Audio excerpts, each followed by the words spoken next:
The morning sun cast long shadows across the abandoned streets of downtown Phoenix as Marcus Rodriguez crouched behind a rusted pickup truck, his breath forming small clouds in the unusually cold October air.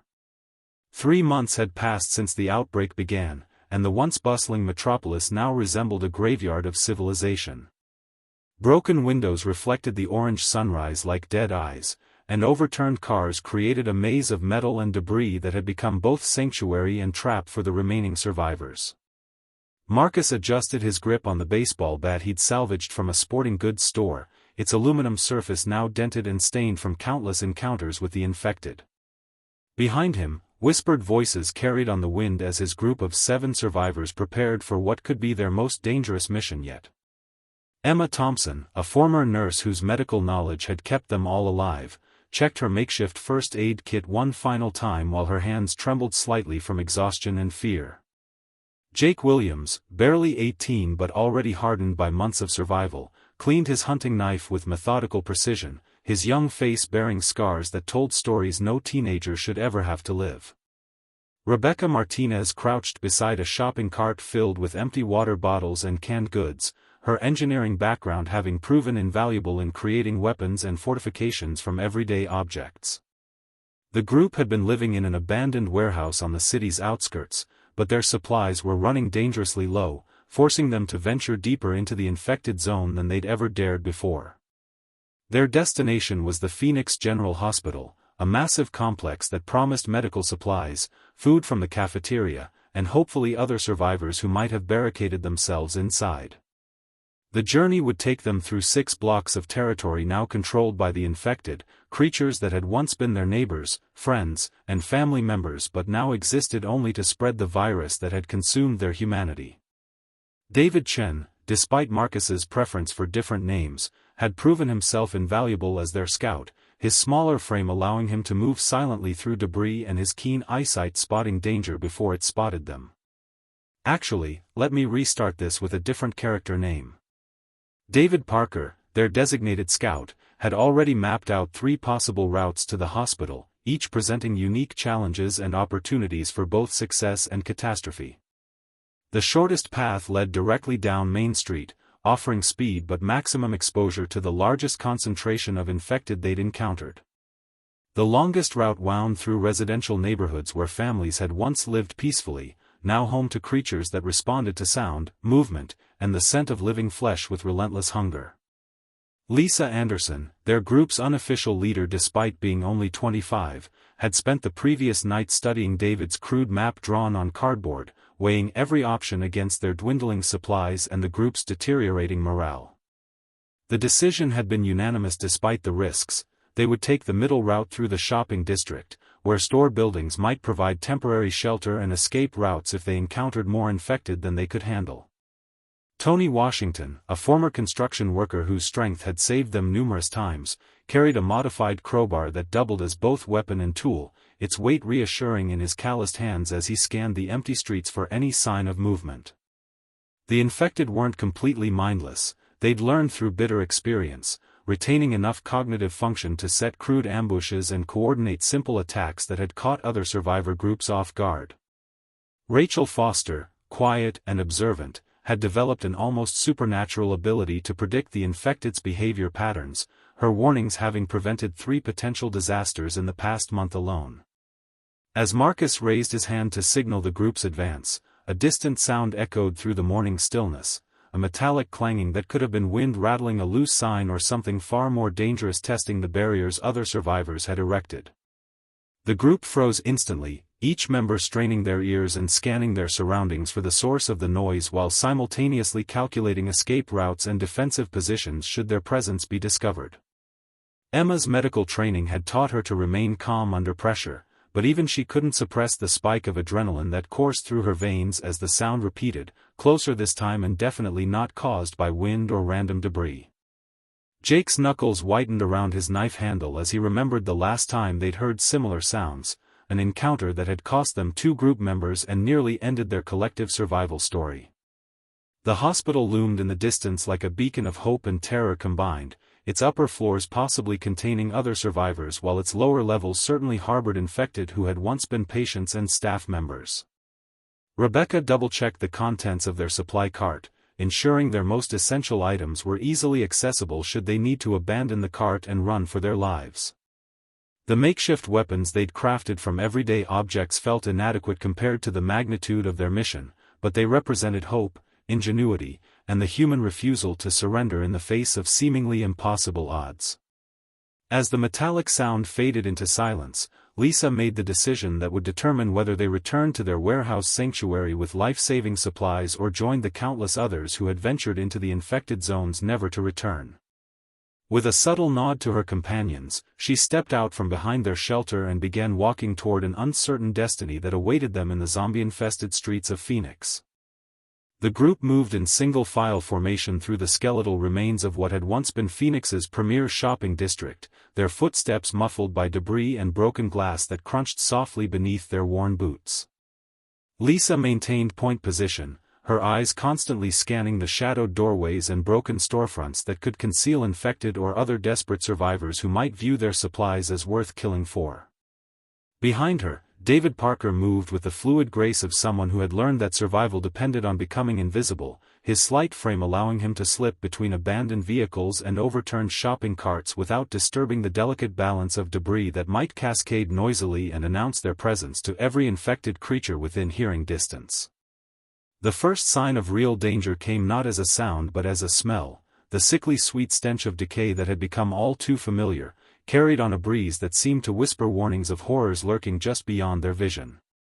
Emma Thompson's medical training made her particularly sensitive to the odor, and she raised her hand in the subtle signal they developed to indicate potential infected presence nearby. Rachel Foster immediately crouched behind an overturned newsstand, her intuitive understanding of infected behavior patterns suggesting they were walking into a feeding ground where the creatures had recently claimed victims.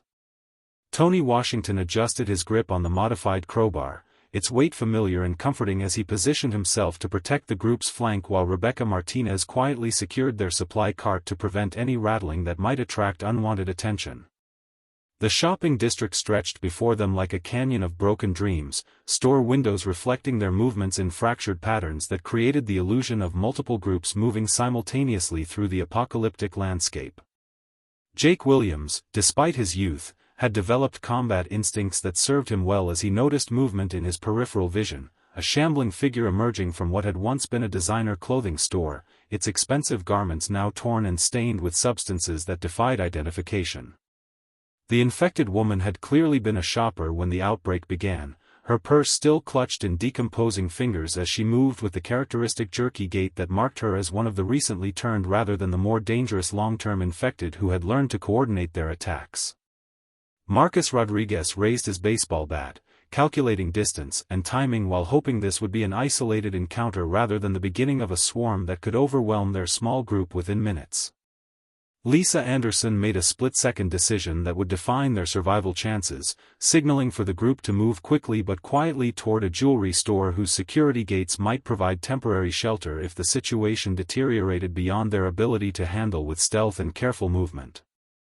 The infected woman turned toward them with movements that seemed almost mechanical, her head tilting at an unnatural angle as primitive instincts detected the presence of living flesh and warm blood that her transformed body craved with mindless hunger.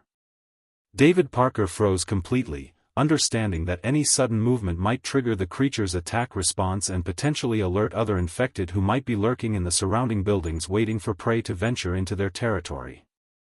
Emma Thompson's heart rate accelerated as she recognized signs that this particular infected individual might be transitioning into the more dangerous category they'd dubbed hunters, creatures that retained enough cognitive function to set traps and coordinate with others of their kind in ways that had proven deadly to survivor groups throughout the city. The tension became almost unbearable as seconds stretched into what felt like hours, each group member acutely aware that their next action could determine whether they continued toward the hospital or became the latest casualties in humanity's desperate struggle for survival against an enemy that had once been human itself.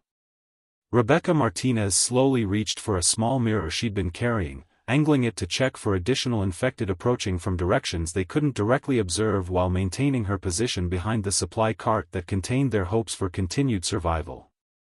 Tony Washington noticed that the infected woman's clothing suggested she'd been trapped in the store for weeks, possibly since the initial outbreak, which meant other infected might be nearby if this had been a group shopping expedition when the transformation began spreading through the population like wildfire.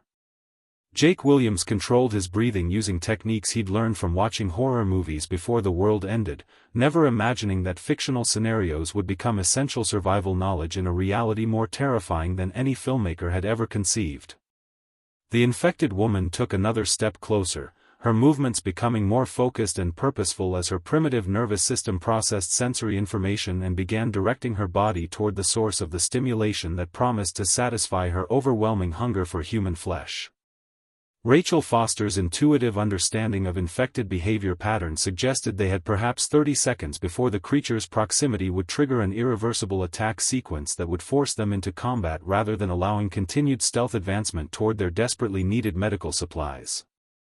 Marcus Rodriguez prepared to strike while hoping their encounter wouldn't escalate into the kind of running battle that had decimated other survivor groups who'd attempted similar supply runs in the weeks following the initial outbreak that had transformed their world into a nightmare landscape where the dead walked among the living with insatiable hunger.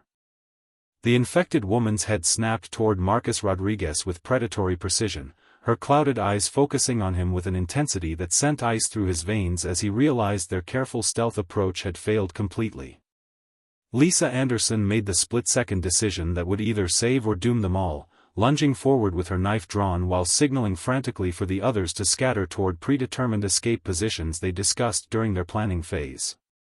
The creature's response was immediate and terrifying, a guttural shriek that echoed through the shopping district like an air raid siren, announcing their presence to every infected creature within a 6-block radius and transforming their careful reconnaissance mission into a desperate race for survival. Tony Washington charged forward to support Lisa's attack, his modified crowbar whistling through the air as it connected with the infected woman's skull in a sickening crunch that would have been fatal to any living person but merely staggered the creature backward into a display window that exploded in a cascade of glittering fragments. David Parker immediately began scanning rooftops and upper floors of surrounding buildings, his scout training warning him that the shriek would draw additional infected from elevated positions where they'd been waiting motionless for hours or even days until prey ventured into their hunting ground. Emma Thompson's medical knowledge kicked into overdrive as she assessed the group's immediate injury risks while simultaneously calculating how much time they had before the area became completely overrun with creatures attracted by the commotion they'd been desperately trying to avoid. Rebecca Martinez abandoned the supply cart without hesitation, grabbing only the most essential items while mentally mapping their fastest route to the jewelry store's security gates that might provide temporary sanctuary until the immediate danger passed or they could find an alternative escape route. Jake Williams fought against every teenage instinct that screamed at him to run, instead moving to protect Emma Thompson's retreat while his hunting knife remained ready to strike at any infected that might emerge from the maze of abandoned vehicles and debris surrounding their position. The infected woman staggered back to her feet with movements that defied the severity of her head wound, black fluid seeping from the gash while her jaw hung at an unnatural angle that somehow made her shrieking even more horrifying and effective at summoning additional threats. Rachel Foster's behavioral analysis proved devastatingly accurate as shuffling sounds began echoing from multiple directions, suggesting at least 6 more infected were converging on their location with the single-minded purpose that made them such effective predators despite their individual weaknesses. Marcus Rodriguez realized their situation had transformed from a supply run into a running battle that would test every survival skill they developed over the past 3 months while determining whether they lived to see another sunset. Lisa Anderson delivered a finishing blow to the injured infected woman while simultaneously shouting directions to guide her group toward their emergency rendezvous point, her leadership skills proving essential as panic threatened to fragment their coordinated response. The jewelry store's security gates were still 50 yards away when the first additional infected appeared from behind an overturned delivery truck, its business suit suggesting it had once been an office worker who'd been trapped in the shopping district when the outbreak reached critical mass. Tony Washington intercepted this new threat while Emma Thompson and Rebecca Martinez reached the relative safety of the store's entrance, their breathing labored from exertion and terror as they worked together to lift the partially damaged security gate. David Parker provided running commentary on infected positions and movement patterns, his voice steady despite the chaos as he guided Jake Williams through a series of defensive maneuvers that kept the teenager alive while buying precious seconds for the group's escape. The sound of breaking glass from multiple directions indicated that their worst fears were being realized. They'd stumbled into a concentrated infected zone where dozens of creatures had been lying dormant until their presence triggered a feeding frenzy that could easily overwhelm their small group's defensive capabilities. Rachel Foster correctly predicted that the infected would attempt to surround them rather than attacking directly, their primitive pack-hunting instincts making them far more dangerous than individual encounters the group had successfully handled in previous weeks. Marcus Rodriguez found himself fighting back-to-back with Tony Washington as three more infected emerged from what had once been a restaurant, their torn chef uniforms and server aprons telling a tragic story of ordinary people caught in an extraordinary nightmare. Emma Thompson's hands shook as she worked to fully open the security gate while Rebecca Martinez used her engineering knowledge to assess whether the jewelry store's interior offered genuine protection or would become a death trap if they became surrounded with no escape route. The hospital still loomed in the distance like a mirage of hope, but their current predicament made it seem impossibly far away as more infected continued to appear from hidden positions throughout the shopping district. Jake Williams proved his worth by successfully eliminating an infected teenager who'd once been someone's child, the psychological weight of such encounters adding another layer of trauma to their already overwhelming survival struggle. Lisa Anderson realized they had perhaps 2 minutes before their position became completely untenable, forcing a decision between making a desperate run for the hospital or seeking temporary shelter in the jewelry store while hoping the infected would eventually lose interest and disperse to hunt elsewhere. The security gate of Brennan's fine jewelry clanged shut just as the first wave of infected crashed against the metal barrier, their decaying fingers clawing through the gaps while Marcus Rodriguez and Tony Washington used their weapons to drive back any limbs that pushed too far through the protective mesh. Lisa Anderson quickly assessed their temporary sanctuary, noting that the store's layout offered both advantages and serious disadvantages. Thick walls and a single entrance provided excellent defense, but the lack of alternative exits meant they could easily become trapped if the infected maintained their siege or if their numbers continued to grow throughout the afternoon. Emma Thompson immediately began treating a deep scratch on Jake Williams' forearm where an infected office worker's fingernails had raked across his skin during the chaotic retreat, her medical training focusing on preventing infection while her mind raced through the limited supplies in her makeshift first aid kit. David Parker positioned himself at the store's front window, using his exceptional eyesight to count the infected gathering outside while mapping their positions and movement patterns to help determine when it might be safe to attempt another escape toward the hospital. Rebecca Martinez explored the store's interior with systematic efficiency, searching for anything that could be converted into weapons or useful supplies while cataloging potential defensive improvements they could implement if forced to remain sheltered for an extended period. The infected outside showed no signs of losing interest in their quarry, instead displaying the persistent hunting behavior that Rachel Foster had warned them about during their previous encounters with larger groups of the transformed creatures. Tony Washington reinforced the security gate using jewelry display cases and heavy furniture, his construction experience proving invaluable as he created additional barriers that could withstand sustained assault from multiple infected attackers. The sound of breaking glass from nearby storefronts indicated that their presence had triggered a widespread activation of infected throughout the shopping district, turning what should have been a relatively quiet area into a concentrated danger zone that could trap them indefinitely. Jake Williams fought against the psychological impact of his first close-quarters combat with infected, the teenager's hands trembling slightly as he cleaned his hunting knife while trying to process the reality that he'd been forced to kill creatures that had once been human beings with families and dreams of their own. Lisa Anderson studied the crude map David Parker had drawn, calculating alternative routes to the hospital while considering whether they should wait for nightfall or attempt to break through the infected siege during daylight hours when visibility would aid their navigation but also make them easier targets. Emma Thompson's professional assessment of Jake's wound proved reassuring. The scratches were superficial and showed no signs of the telltale discoloration that indicated viral transmission, though she would need to monitor him carefully for the next 24 hours to ensure his continued health. The infected outside had organized themselves into a rough perimeter around the jewelry store, their primitive pack-hunting instincts creating a coordinated siege that demonstrated the evolutionary adaptations that made them such effective predators despite their individual limitations. Rebecca Martinez discovered a service corridor that connected to the neighboring electronics store, potentially offering an escape route if they could breach the connecting wall without alerting the infected to their movements or structural modifications. Rachel Foster's behavioral analysis suggested that the infected would maintain their siege until either their prey escaped or other stimuli drew their attention elsewhere, meaning the group could be trapped for hours or even days depending on external circumstances beyond their control. David Parker reported approximately 15 infected in their immediate vicinity, with more arriving periodically as the sounds of their struggle continued to propagate through the abandoned shopping district like ripples in a pond.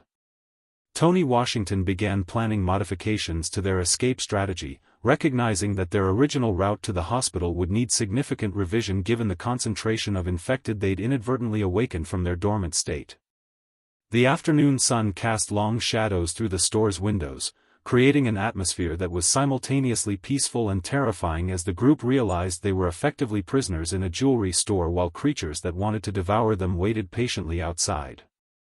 Marcus Rodriguez took inventory of their remaining weapons and supplies, calculating how long they could sustain a defensive position against determined assault while rationing their food and water for maximum survival duration. Emma Thompson established a rotation schedule for guard duty and rest periods, her nursing background providing organizational skills that helped maintain group morale during their increasingly desperate circumstances. Jake Williams proved his resilience by volunteering for the first watch despite his recent injury, the teenager's determination to contribute meaningfully to the group's survival efforts impressing the adults who had initially viewed him as a liability. Lisa Anderson made the difficult decision to send David Parker through the service corridor to scout their escape options, knowing that his smaller size and stealth skills gave him the best chance of gathering intelligence without alerting the infected to their planned movements.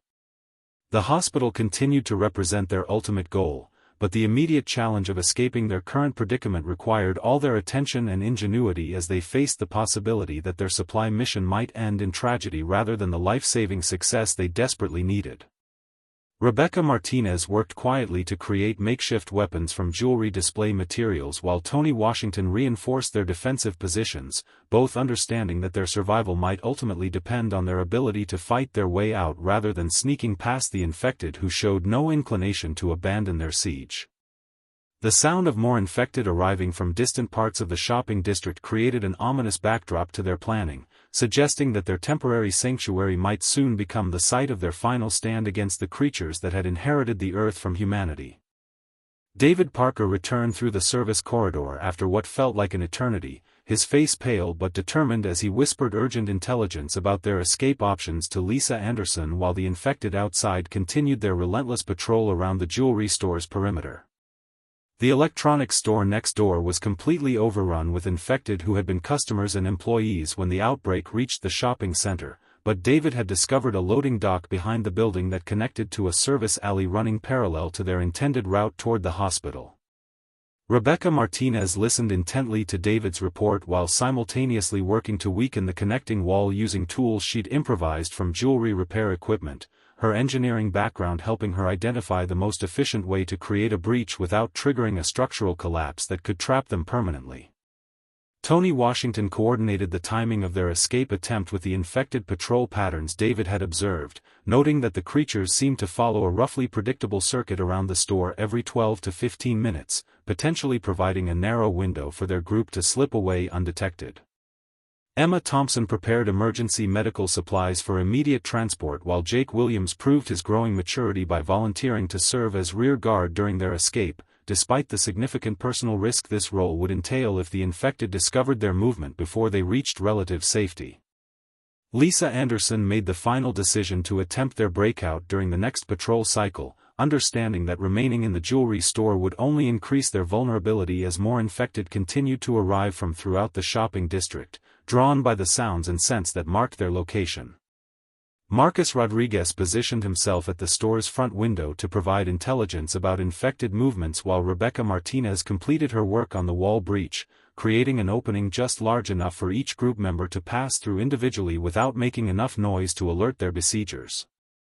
The moment of truth arrived as Tony Washington observed the infected patrol moving away from the store's rear section, giving Lisa Anderson the signal to begin their carefully choreographed escape sequence that would either lead them to freedom or result in a running battle they might not survive. David Parker led the way through the breach into the electronics store, moving silently through displays of televisions and computers that had become monuments to a civilization that no longer existed, their dark screens reflecting his passage like electronic tombstones.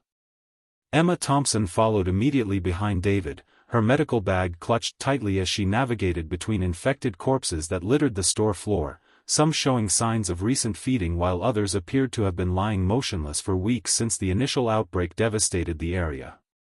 Rebecca Martinez abandoned her supply cart entirely, carrying only the most essential items as she stepped carefully over debris and decomposing bodies while fighting against the nausea that threatened to overwhelm her in the confined space filled with the stench of death and decay.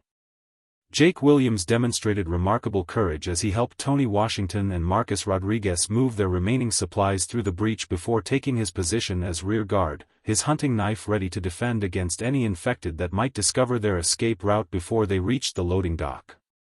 Lisa Anderson brought up the rear of their formation, constantly checking behind them for signs of pursuit while maintaining communication with David Parker through subtle hand signals they developed during their months of survival together.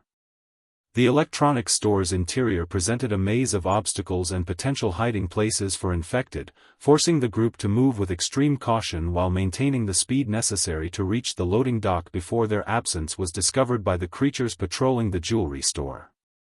Tony Washington's construction experience proved invaluable as he quietly moved merchandise and debris to clear their path while simultaneously creating noise barriers that would muffle any sounds their passage might generate in the enclosed space. Emma Thompson's medical training helped her navigate around the infected corpses without disturbing them, understanding that even apparently dead creatures might retain enough nervous system function to respond to direct contact or sudden movements with unexpected aggression. The loading dock appeared ahead of them like a gateway to freedom, but David Parker's scouting had also revealed that the service alley beyond contained its own dangers, including at least 3 roaming infected and the possibility of more creatures hiding in dumpsters or maintenance areas. Rebecca Martinez reached the dock first and immediately began assessing their next movement phase, using her engineering skills to evaluate the structural integrity of fire escapes and emergency ladders that might provide elevated routes away from ground-level threats. Marcus Rodriguez and Jake Williams worked together to quietly open the loading dock door just wide enough for their group to exit while minimizing the squeaking and grinding sounds that could betray their position to infected in the immediate vicinity. The service alley stretched before them like a concrete canyon between towering buildings, offering both concealment from the shopping district's infected population and new dangers that could emerge from doorways, windows, and shadowed recesses they couldn't adequately scout in advance. Lisa Anderson made rapid tactical decisions about their route through the alley, weighing the advantages of speed versus stealth while considering their group's exhaustion levels and the psychological impact of their recent close encounters with infected attackers.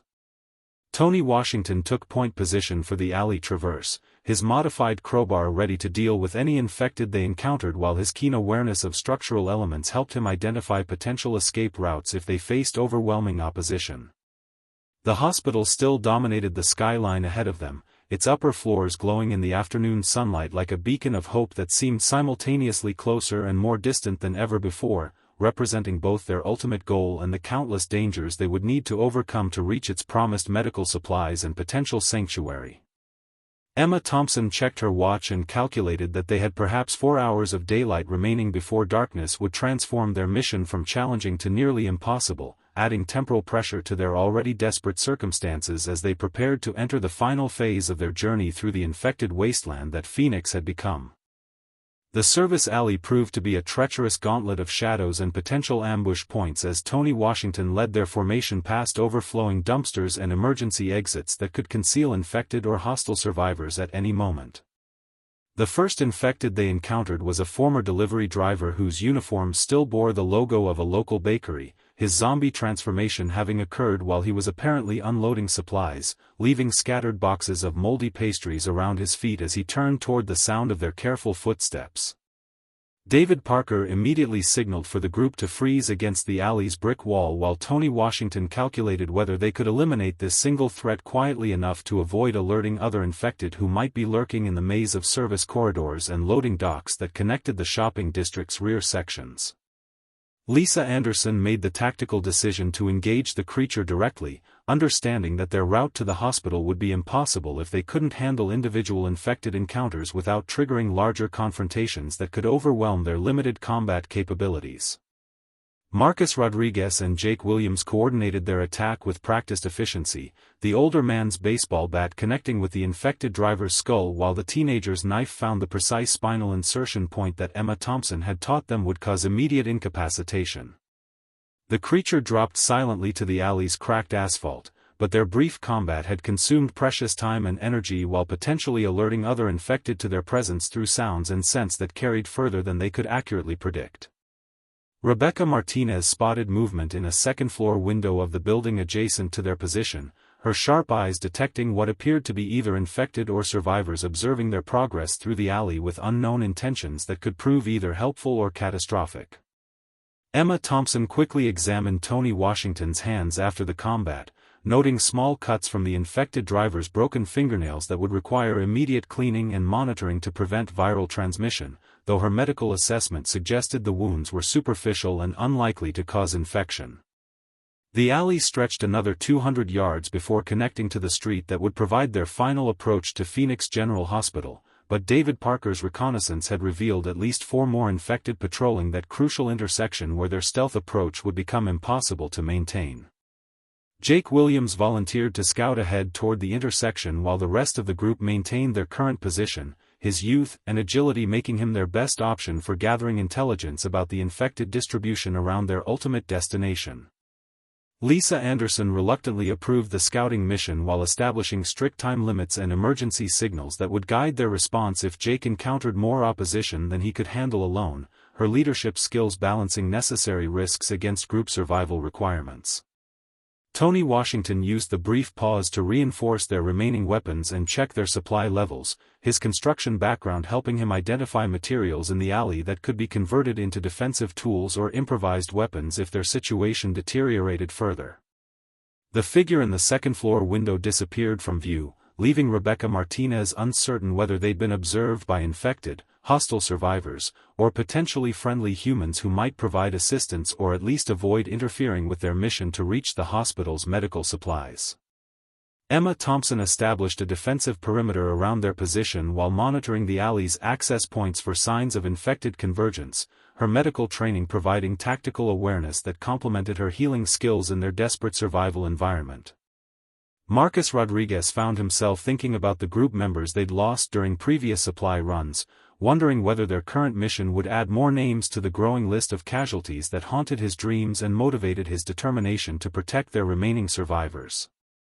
The afternoon sun created stark contrasts between light and shadow throughout the alley, making it difficult to distinguish between debris, corpses, and potentially living threats that could emerge from concealment without warning, adding visual uncertainty to their already challenging tactical situation.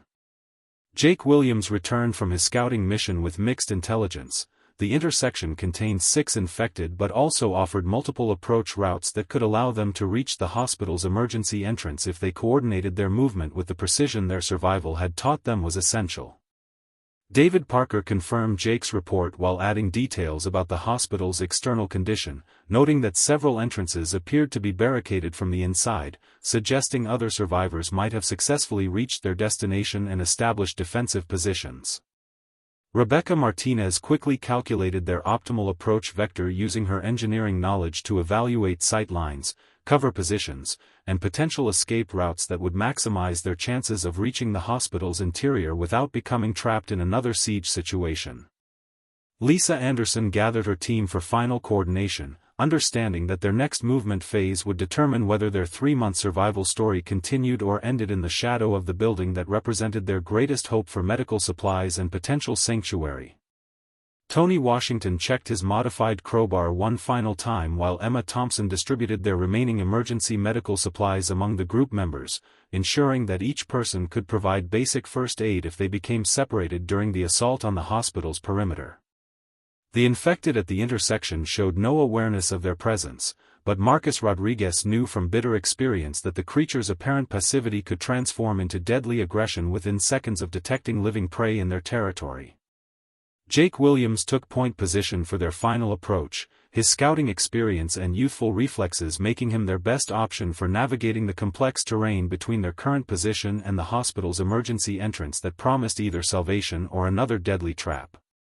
Rachel Foster's behavioral analysis had prepared them for the possibility that the hospital might contain hundreds of infected patients and staff members who had been transformed during the initial outbreak, turning their destination into a potential death trap that could make their previous encounters seem insignificant by comparison.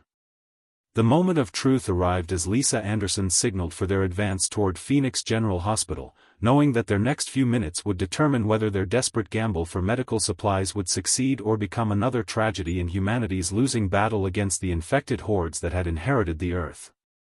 The emergency entrance to Phoenix General Hospital loomed before them like a fortress under siege, its reinforced glass doors spider-webbed with cracks and barricaded from the inside with overturned gurneys and medical equipment that suggested other survivors had indeed reached this destination before them. Jake Williams moved with practiced stealth toward the building's perimeter while the 6 infected at the intersection continued their aimless wandering, apparently unaware that living prey was approaching their territory with desperate determination and carefully coordinated tactics. Lisa Anderson observed the hospital's external condition through binoculars salvaged from a sporting goods store, noting that several upper-floor windows showed signs of recent activity, including makeshift signals that could indicate either survivor presence or infected who had learned to use tools in ways that made them far more dangerous than their mindless counterparts. David Parker identified a service entrance on the building's east side that appeared less heavily barricaded, though reaching it would require crossing an open parking lot where abandoned ambulances and patient transport vehicles created a maze of potential cover and concealment for both their group and any infected who might be using the area as hunting grounds. Tony Washington assessed the structural integrity of the hospital's external defenses while Rebecca Martinez used her engineering knowledge to evaluate whether the barricades had been constructed by survivors seeking to keep infected out or by infected trying to trap survivors inside the building. Emma Thompson prepared her medical supplies for immediate deployment, understanding that their entry into the hospital would likely result in injuries from both combat and the hazardous debris that littered the approaches to what had once been Phoenix's premier medical facility.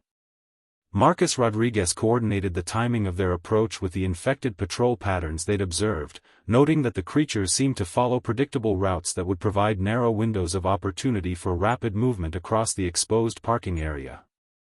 The first phase of their assault began as Jake Williams sprinted toward the abandoned ambulances while the rest of the group provided covering positions and emergency backup if he encountered more resistance than anticipated during his reconnaissance of the service entrance. Lisa Anderson watched through her binoculars as Jake reached the first ambulance without triggering any infected response, but her relief was short-lived when she spotted movement in the hospital's ground floor windows that suggested their approach had been observed by unknown entities inside the building. Tony Washington led the second wave of their advance, using his construction experience to navigate between vehicles while maintaining sight lines that would allow him to retreat quickly if the situation deteriorated beyond their ability to handle with their current weapons and limited ammunition. David Parker followed Tony's route while simultaneously scanning for infected who might emerge from the ambulances or medical transport vehicles, his scout training warning him that the creatures often used confined spaces as ambush points where they could attack with devastating effectiveness. Rebecca Martinez abandoned stealth entirely as she ran across the parking lot carrying their most essential supplies, gambling that speed would be more effective than concealment in crossing the dangerously exposed terrain between their current position and the hospital's service entrance. Emma Thompson and Marcus Rodriguez moved together toward the building while maintaining defensive formation, their combined medical and combat experience creating a partnership that had proven effective during previous encounters with infected groups and hostile survivors.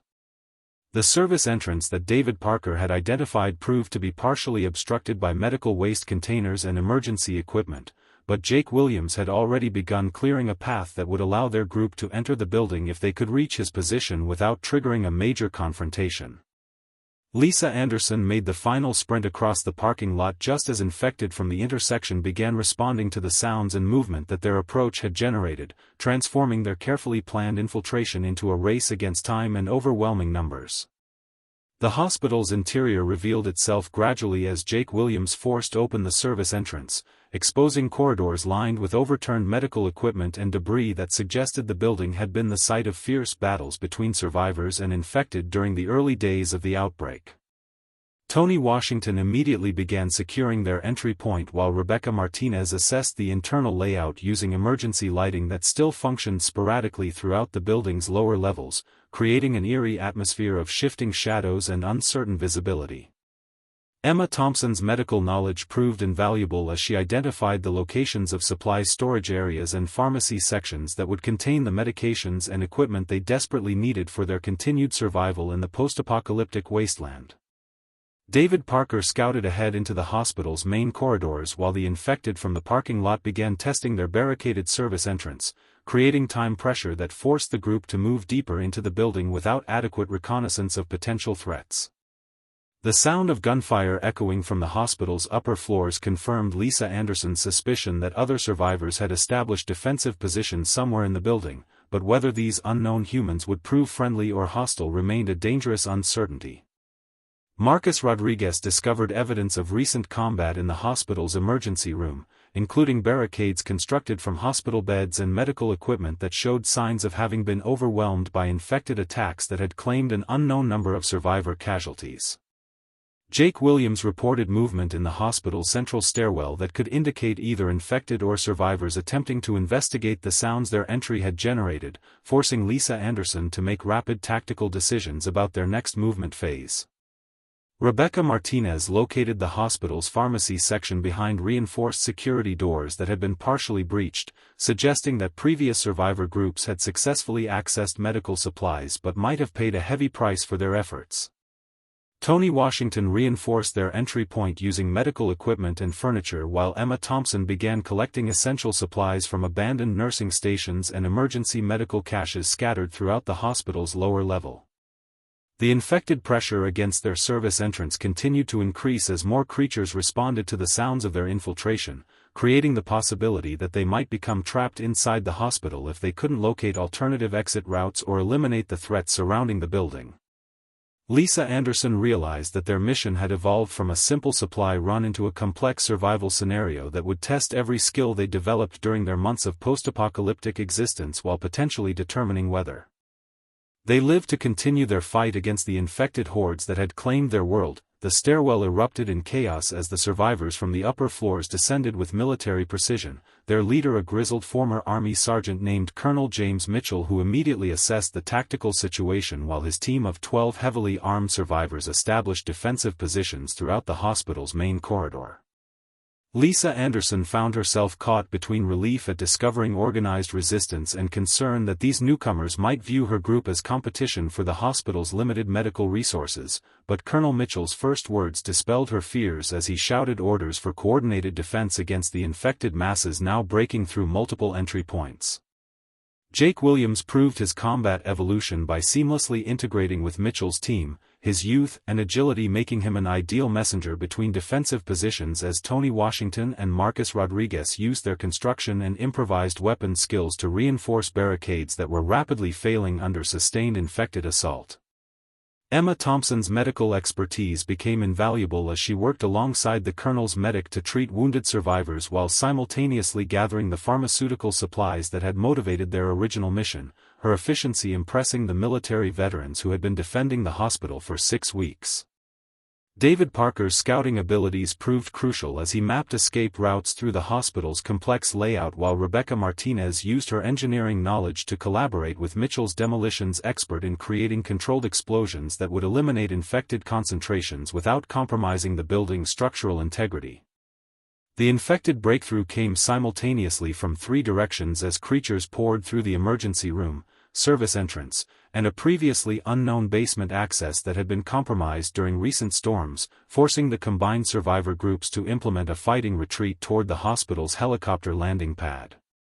Tony Washington found himself shoulder to shoulder with Colonel Mitchell as they held a critical corridor intersection, his modified crowbar proving surprisingly effective alongside military-grade weapons as they bought precious time for the evacuation of wounded survivors and essential medical supplies. Lisa Anderson coordinated the retreat with tactical precision that impressed the military veterans, her months of survival leadership translating seamlessly into combat command as she directed civilian survivors toward safety while maintaining defensive cohesion under extreme pressure. Emma Thompson saved 3 lives during the running battle, her medical training allowing her to provide emergency care under fire, while Jake Williams demonstrated remarkable courage by carrying a wounded soldier to safety despite being pursued by infected who had broken through their defensive perimeter. The helicopter landing pad represented their only viable escape route as infected numbers continued to grow throughout the hospital, but Colonel Mitchell's team had prepared for this contingency by establishing a supply cache and communications equipment that could summon evacuation support from their main base. Rebecca Martinez and David Parker worked together to clear the landing pad of debris and infected corpses, while Marcus Rodriguez provided covering fire with weapons he'd taken from fallen soldiers, his accuracy surprising everyone as he eliminated threats with methodical precision. The sound of rotor blades approaching from the south announced the arrival of 2 military helicopters that Colonel Mitchell had summoned using emergency protocols, but their landing would require coordinated defense against infected who were now pouring onto the landing pad from multiple building access points. Tony Washington made the ultimate sacrifice by volunteering to remain behind with a small team to ensure the helicopters could land safely, his construction knowledge helping him identify structural weaknesses that could be exploited to create barriers between the infected masses and their escape route.